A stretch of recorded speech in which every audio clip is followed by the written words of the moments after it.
Today we're honored to have the Reverend Dr. Donald Messer visit with us today about his memories and some of his activities in the Methodist Church. Dr. Messer is a noted theologian. He's a minister in the United Methodist Church, has a PhD in social ethics from Boston University. He's also an author of several books, including Ending Hunger Now, co-authored with Senators George McGovern and Bob Dole, which is interesting, crossing both sides of the political spectrum.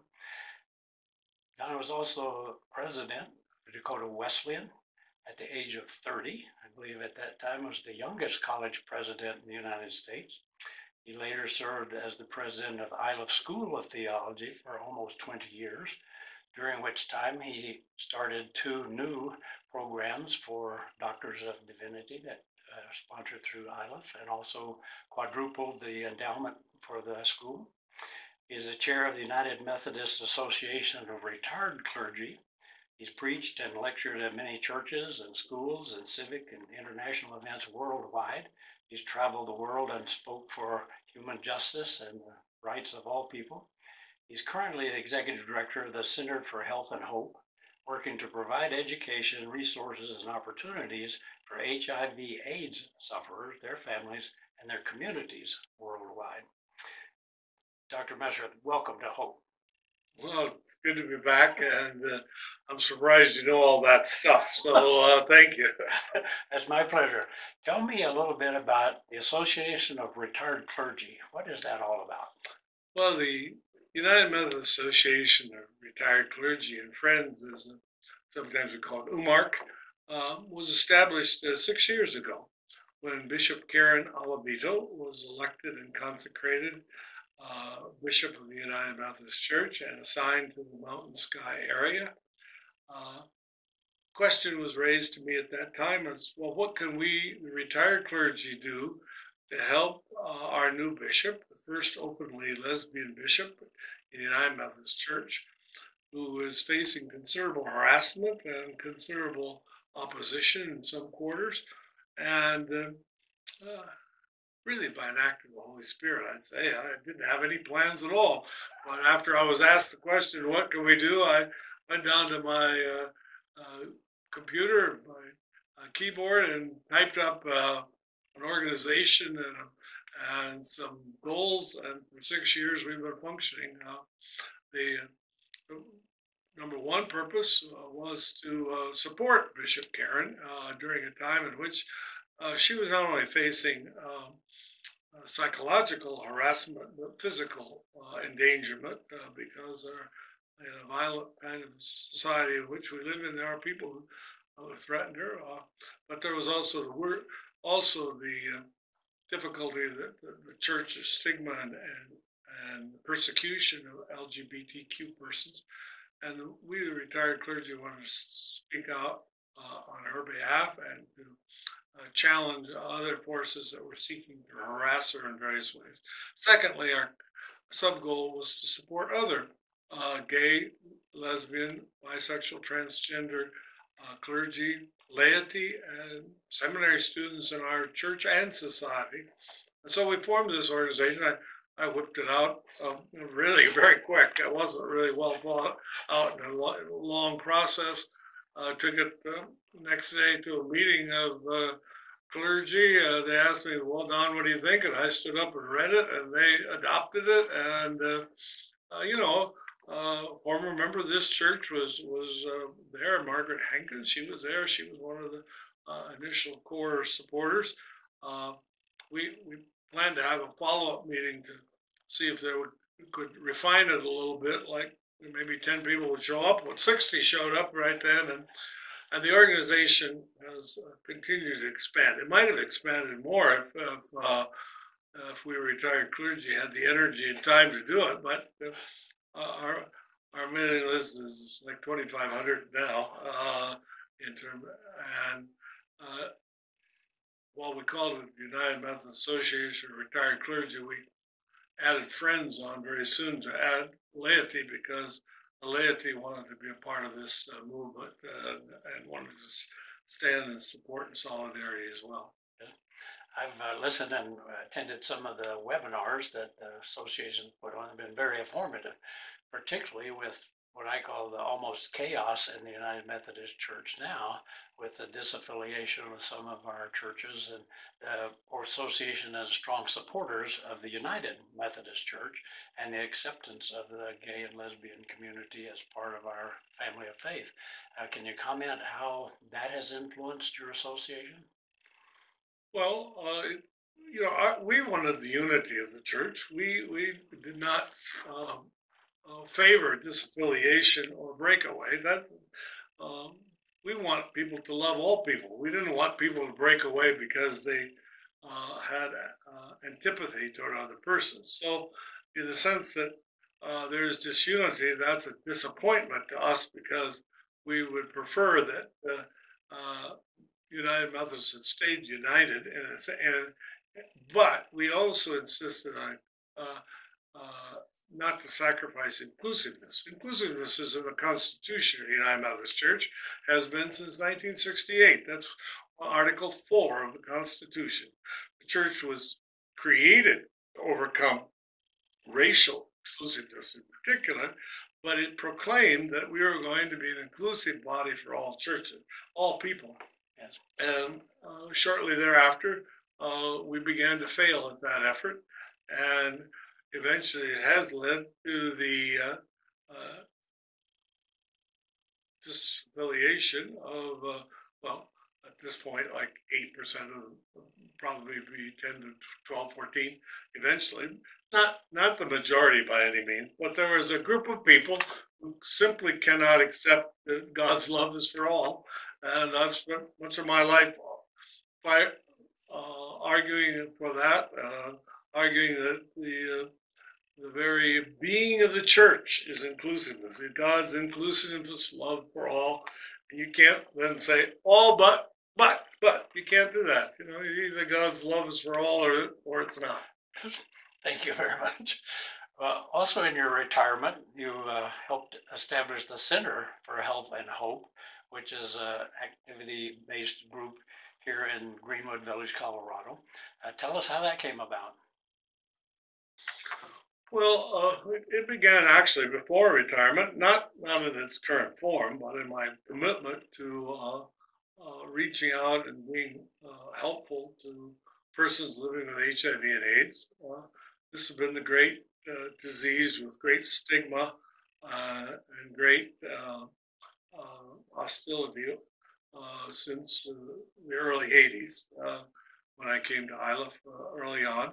At some point, a couple of lay people from the church said to me, "We need you to speak, give a sermon on HIV and AIDS."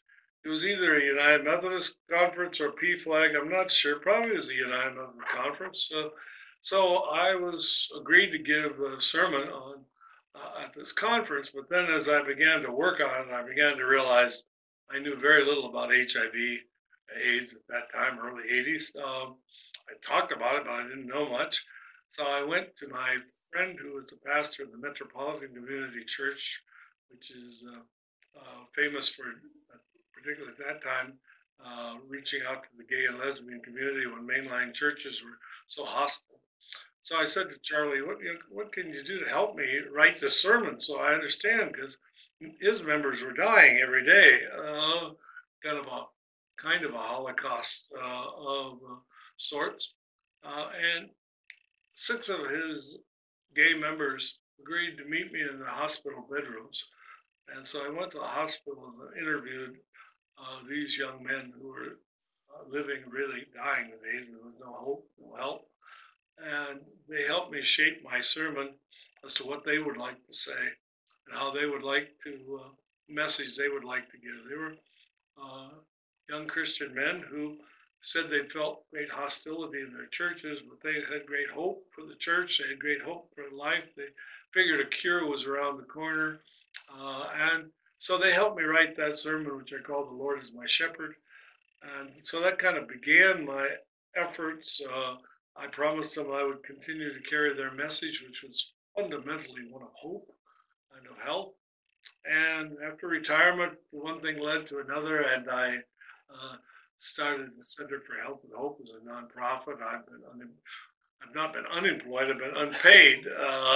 I've worked full time, but it's been giving me life. And we have programs in India, Rwanda, Kenya, United States, and elsewhere, and raise money and distribute that money to persons of all ages. And it's been a really life-giving for me, as well as an effort to deal with HIV/AIDS. Here we are in 2023. Unlike the hope of those men, there's still no cure. There's still no satisfactory treatment per se. There's still education, prevention, care, and treatment, which is fundamental to our organization. Right. And I believe your group, the center now, grew out of the Center for the Church and Global AIDS. Yeah, my first title of the group, my first group title was Church and Global AIDS, and we have, it's a nonprofit 501c3, and my board kept putting pressure on me. Don, you're not really a center, it operates out of my basement. Second, you're not a church, and then third, you deal more than global AIDS, because we're dealing with orphans, we're dealing with economic empowerment programs, we're dealing with period poverty, which has to do with administration. We're doing a whole lot of things. So they eventually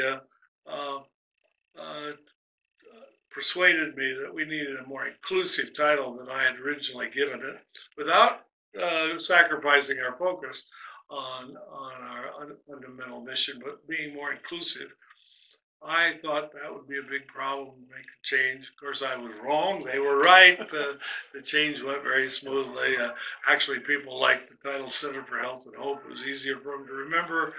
And so that's how it happened. And it's open to all denominations as well as faith. It's not a Methodist organization. Oh, no. It started really faith-based. And obviously, the people I know tend to be United Methodists. But no, we have people, various faiths on the board, and people. What we have to have is a common commitment to supporting and advocating for persons infected and affected by HIV and AIDS, and a common commitment against stigma and discrimination, however it appears. And so, actually, it's not hard to get those kind of people. There's a lot of wonderful people in our churches and in our society who are eager to work together. And to me, the great blessing has been, I've spent my life in academia and in the church, working in this organization. We don't have any people who are competing against anybody else. They're all, if they're competing in compassion and care and generosity. And so conflicts are zero, and cooperation is wonderful. It doesn't always happen that way. A local church, every pastor knows how that can be. But if people don't care about persons living with HIV, if they don't really care about the impoverished of the world, if they don't really care about the stigmatized and the marginalized, they're not going to show up at our event. They're just not going to be there. So we don't deal with them directly. We might deal with them where we're working on the front lines on LGBTQ in Africa, or persons living with HIV in India. But we're not going to meet them within the organization. Right. Well, you've certainly worked worldwide and received recognition in India and Africa. Tell me a little bit about what activities the center sponsors in those areas. That's a dangerous question, because we have a lot of projects, and I don't know that your videotape lasts that long. But let me just give a couple, at least a few in each country. I'll start with Kenya, because that has had a special history with Hope Church. We currently support 310 AIDS orphans. These are vulnerable children who've lost at least one parent to AIDS, most often do. Typically live with their grandparents, who are very aged and impoverished themselves, or a guardian. We work with the Kaga Synod of the Methodist Church of Kenya in supervising so that these children get to school, have safe care, have shelter over their heads. So we have 310 of various ages from say 5 or 6 to 18, and at times we've had more than that, but right now we're at 310 of these children at various stages of school. What we've discovered, of course, is when they finish at age 17 or 18 or whatever, they're still orphans. Then they've just kind of dropped out of the program, and they need help. So my wife Bonnie, particularly, has been focused on helping organize the program along with the volunteers in the center. So today we have about 28 persons who are doing post-secondary work, including donors from this very church who provide a scholarship. And the scholarship can range to cover their full tuition, room, board for whatever years they have to go. The total cost can be $2,000 to $7,000. Right? So it's not like the cost of going to the United States. And therefore, we can have a great impact on young people. We've got them out there now graduating and serving in the society and helping others, and as teachers, as medical people, as plumbers, as truck drivers. It depends on what their skills are and their needs are and what the possibilities are. So it's kind of an effort from early childhood and into young adulthood. And the program is headed by a young woman who herself was orphaned and then went on to become a social worker, and now she's the social worker in charge of 300. That sounds like it. And this has taken you all over the world in your travels? I have traveled quite a bit. In my boyhood, which is a long time ago now, but at age 20, I left the prairies of South Dakota to live in India for a year, called junior year abroad at that time. Not too many people went off on a year abroad at that moment in time. It was still unusual, and definitely not to South India.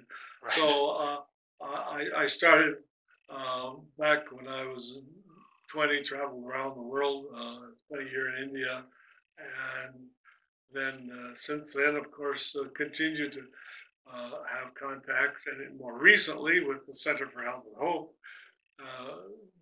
go back to India regularly, Sri Lanka. I've been in most of Asia, Thailand, Cambodia,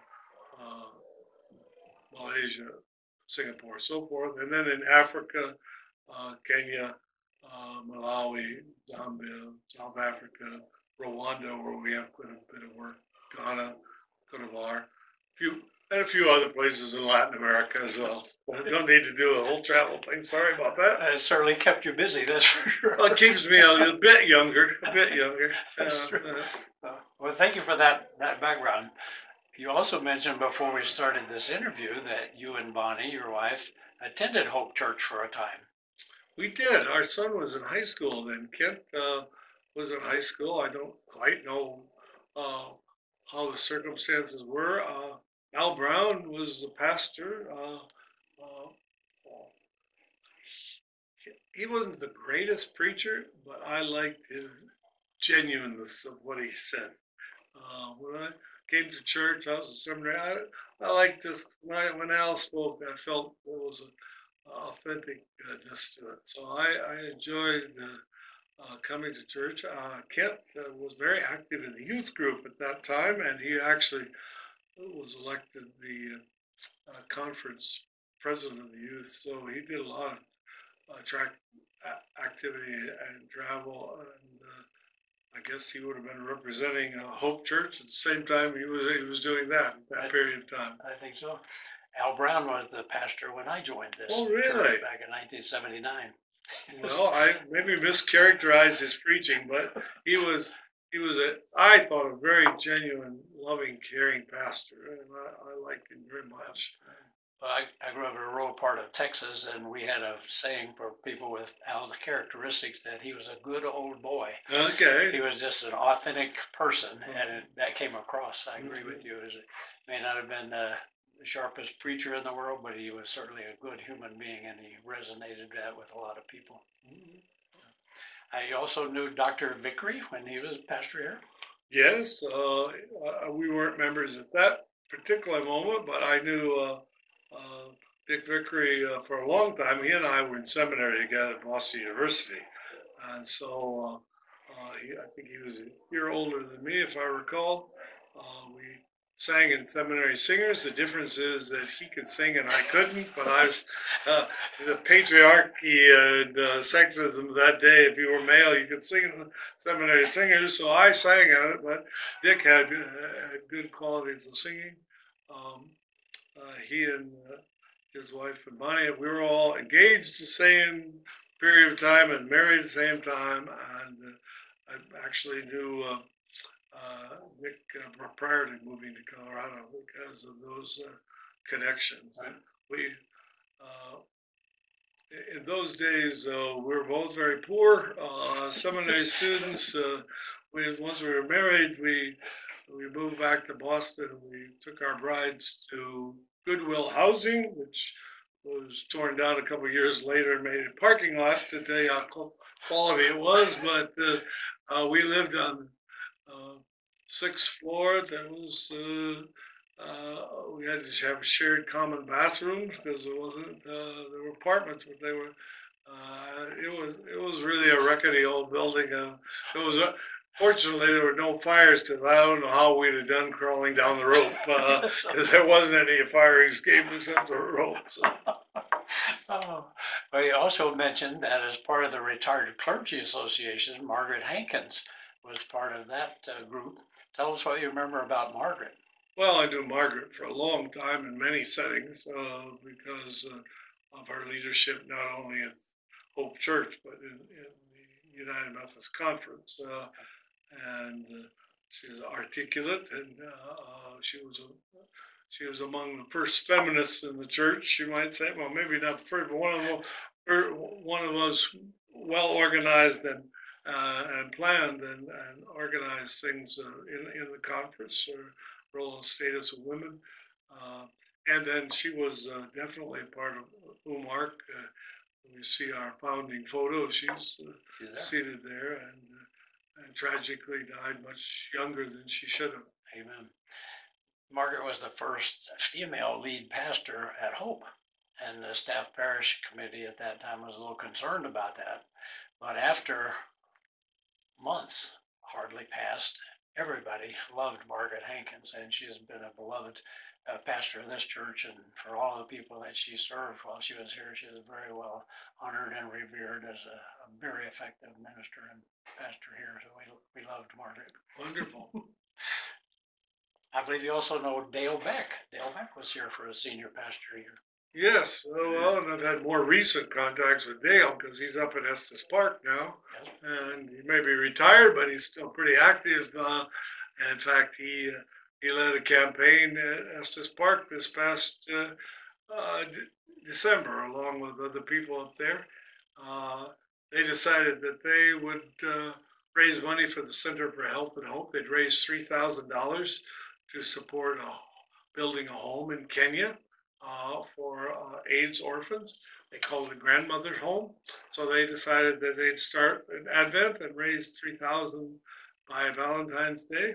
Well, they raised the $3,000 the first day, so they Dale and his committee was challenged to do more by the pastor up there. End result is they built 5 homes, and so yes, Dale is very much involved there in his retirement, still reaching out across the ocean to help the poor and the marginalized. That's a wonderful story. You also know Don Bird, who was pastor here.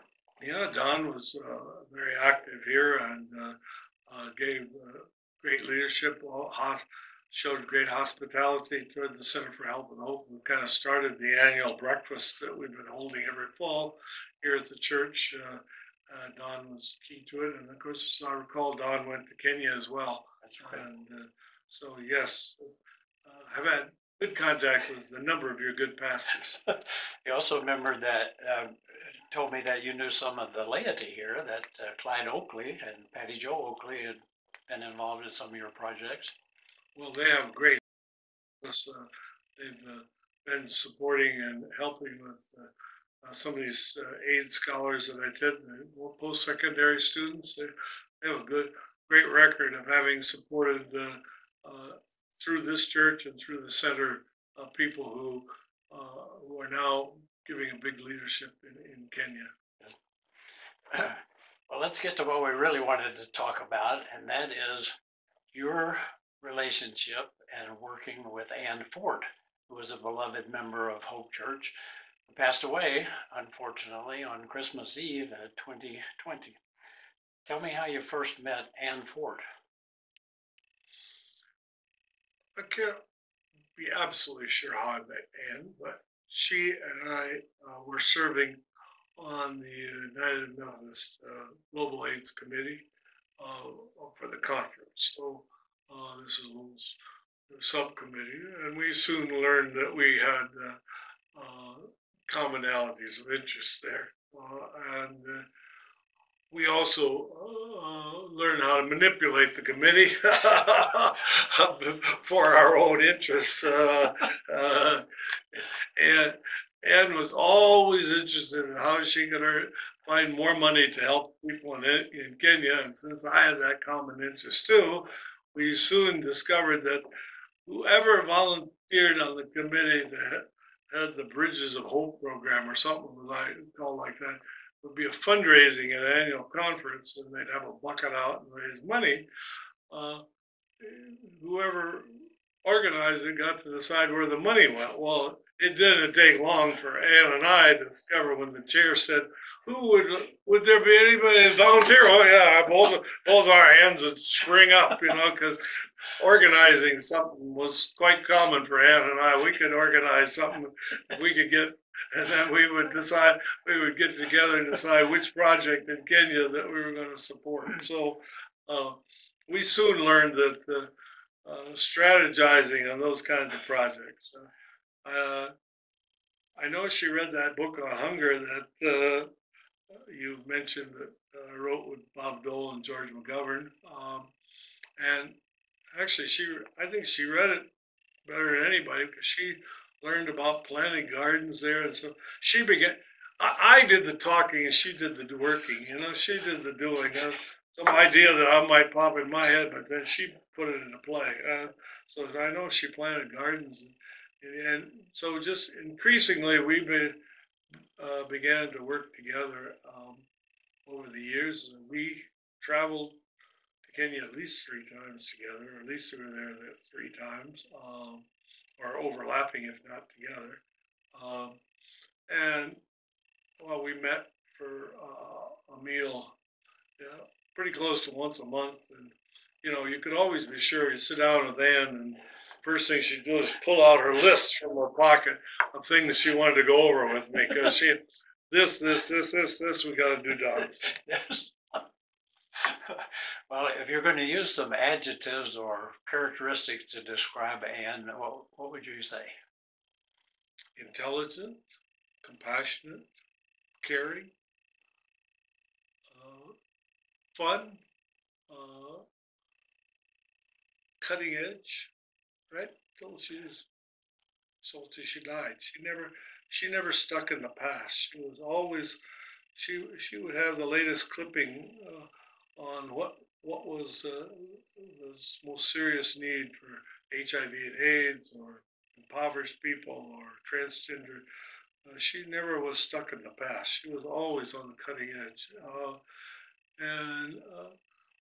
So a woman of faith, of love, of family orientation, and always Hope Church was fundamental to her sense of being.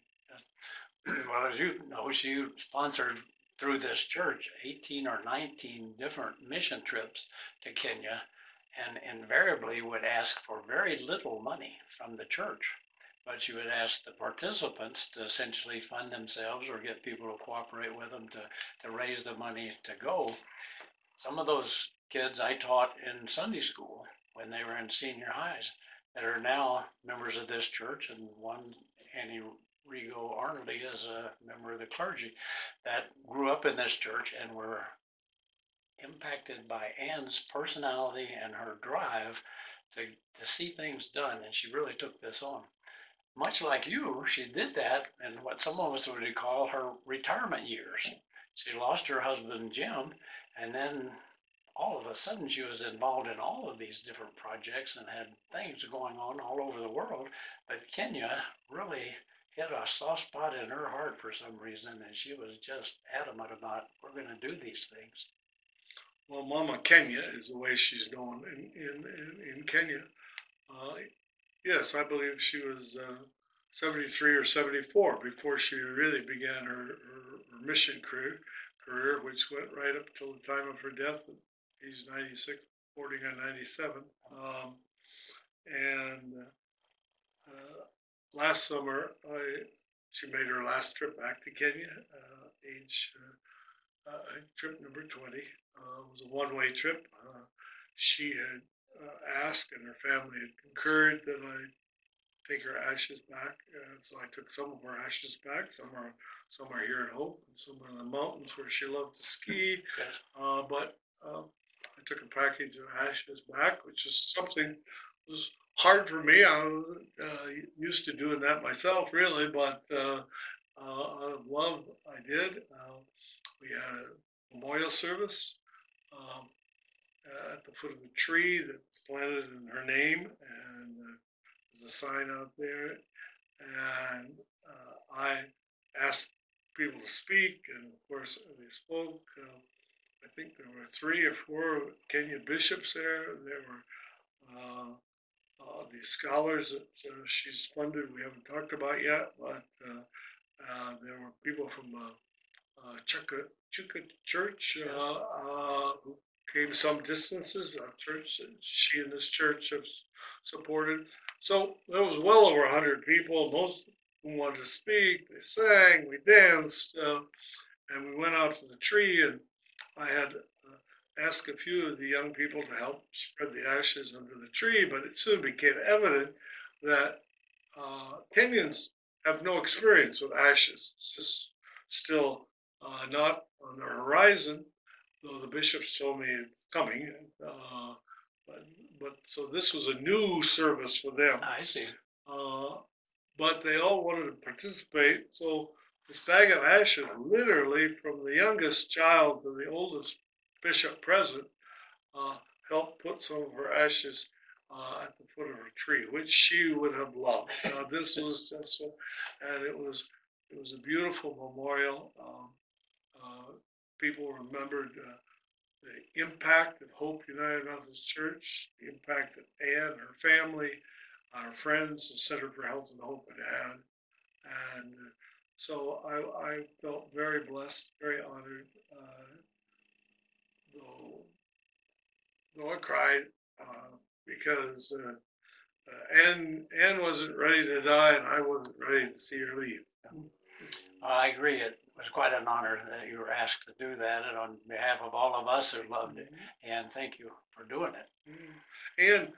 And on her death, left money in her will for the Center for Health and Hope. We created the Ann Fort Legacy Fund. We'd started it before she died. She'd started it up so that it would continue, and she's left money, and many of her friends, many of the people in this church have continued to contribute to it, so that each year she must have about 10 of these students in college right now that we're calling the Ann Fort Scholars. She personally identified a young man named Silas to mentor those students and others. And that was a brilliant move on her part, utterly brilliant, because it's turned out repeatedly wise to have this young man who's finishing his doctorate there to help in key moments. To give an example, one of the students had a motorcycle accident, hospitalized. These are orphans. They don't have much support. Well, this young man and a staff member from our center, spent time with him in the hospital, making sure, But Ann had that kind of foresight to create things. And so we have this legacy, we have money. and people still giving to it to provide more scholars. We're going to have some new ones this fall, start up again. And so Anne wasn't quite ready just to have her life mission on this side of heaven, but she wanted to keep on working in Kenya, and she is through this legacy fund that she created. Well, Anne was a big believer in education. Tell us what difference that education makes for these scholars in Kenya. Well, I'll give you an example. One young man who was recommended to us by Silas didn't quite fit some of the categories we had before, but he said this young man had been able to get to college, but he got to the last semester and he couldn't pay for the last semester, and he had some bills left over, and of course, so he couldn't get his degree. Well, he's kind of caught between a rock and a hard place because, you understand the college is going to pay him before he gets his degree. On the other hand, he can't earn enough money to pay the bills, to finish his degree. So, thanks to the Ann Fort Legacy Fund, we agreed to pay up those bills and finish his last year. He finished his last year. He was immediately hired as a teacher. And in fact, he was one of the young men who went to visit the other guy in the hospital, So sometimes it's a matter of starting him right at the beginning, but sometimes it's giving him a second chance or helping him over the edge. Anne was not, she was not a bleeding heart. I'm not really against the word bleeding heart, but she's tough. She was tough. She set standards. And if somebody in Kenya asked her for something she didn't think was quite right, she'd say so. She had criteria that she expected them to meet, and they learned to respect it and honor her for it. She was amazingly compassionate, but she also had a wisdom that is, can't say beyond her years, but beyond her own educational opportunities. Right. She didn't have much for educational opportunities. She was a hard worker, but you're right, she wasn't a PhD in anything other than compassion, maybe. Right. And that came from her practical experience. Yes. What else do you remember her legacy? Well, I think I mentioned fun. She didn't see being Christian being a dour experience in life. For her, it was an opportunity to be with people, to relate with people, to share the good news and joy of life, and of Jesus for that sake. She loved a glass of Chardonnay with a little ice cube in it, Don, please. We would meet together. During COVID, she hated COVID. COVID was like, she'd say, Don, I'm too old to be in prison. Yes. She got a lovely nursing retirement home, I should say, and it was like a prison to her because she couldn't get out. She'd come out of the balcony, I'd be down in the parking lot, we'd have our conversations, and eventually slip out and do things. She would, and of course, I was amazed. She was a skier all her life. She was right into the 90s, I gave up much sooner than that. And not only did she ski, in her 90s, she drove up the mountains by herself and ski and come back during the day.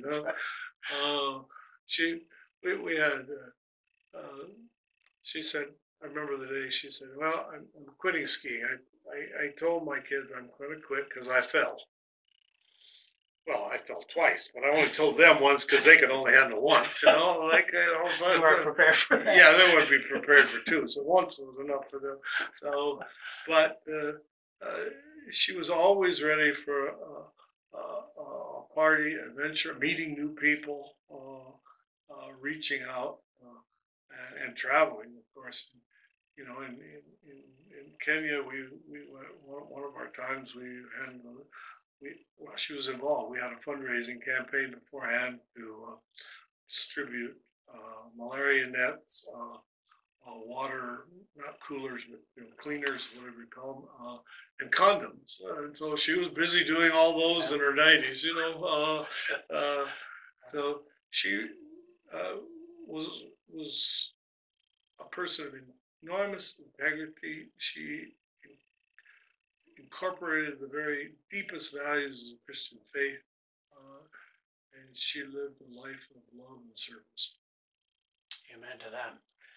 Do you recall the last time you spoke with her? Well, uh, two times.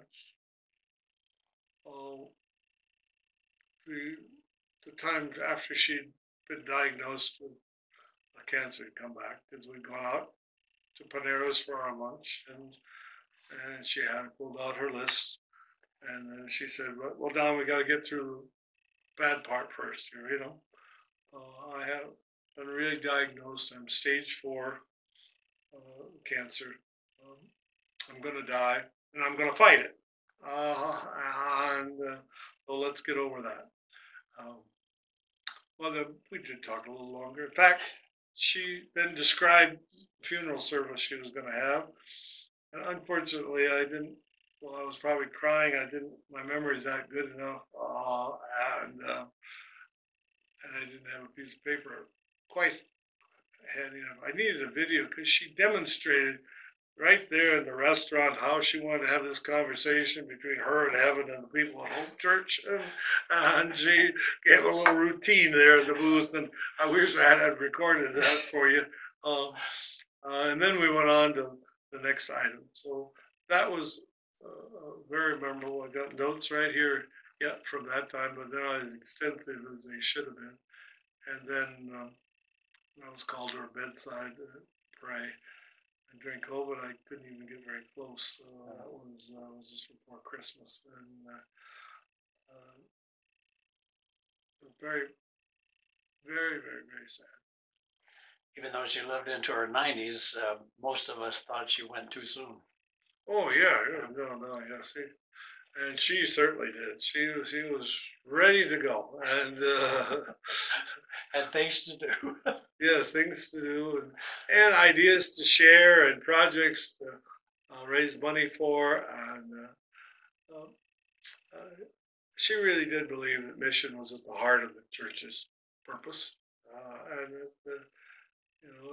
and it gave the church purpose. You know, the church without mission is generally a social club, and she was interested in social activities, but she was interested in making the world a little bit better than where any of us have been at this point. That's quite a legacy. Yes. We've talked quite a bit about Hope Church and your involvement around the world with HIV and AIDS, and about Ann Ford in particular. Are there any other things that you'd like to say?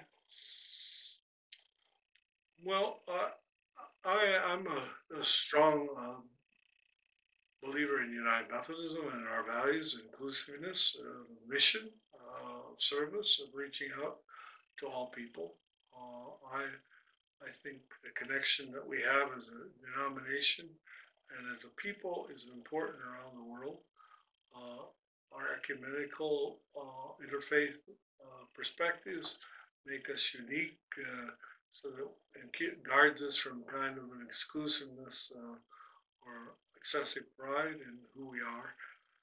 So I'm just grateful that there are people like those who have historically been a part of Hope United Methodist Church and have been a part of my life and the life of so many others. It's hard to measure that.